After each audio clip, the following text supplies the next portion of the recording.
Welcome back to the Charlotte Museum of History Collections Room. Today, I have in front of me an 1887 microscope owned by Dr. Annie Alexander, Charlotte's first female physician. But we don't just have the microscope today, we've also got a bunch of slides from 100 years ago with the specimen still intact.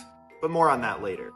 Last time we talked about Annie Alexander, we talked about her family background and her father's support of her medical career. We also focused on that really creepy hypodermic needle set. But there's a lot more to Annie's story, and we're going to talk about that today, so let's get started.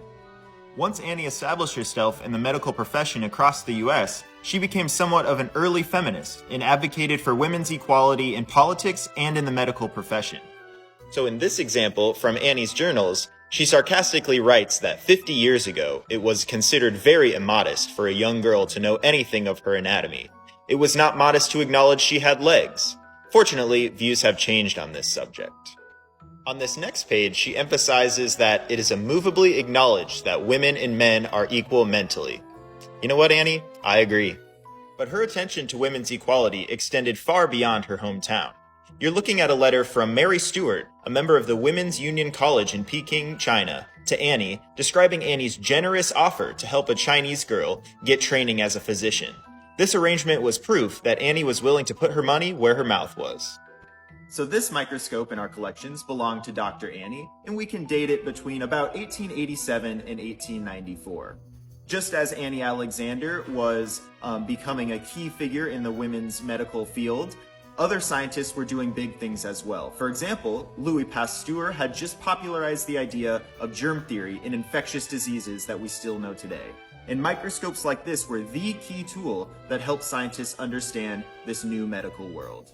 So you can see here how this microscope works. Below me you can see the fine adjustment knobs, which would help her adjust her focus to see the slides better.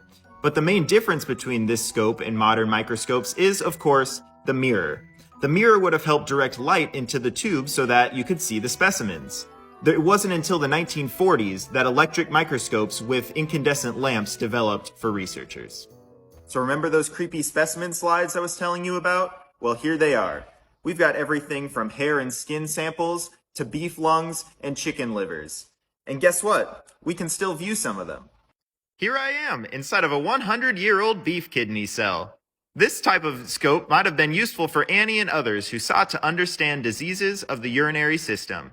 It's exciting to imagine how many young medical professionals might have seen this exact slide as they were learning how to become doctors. From Charlotte to Philadelphia, from Baltimore to Peking, from 1887 to 2022, Annie Alexander's influence as a teacher and scholar cannot be understated. Thanks for watching.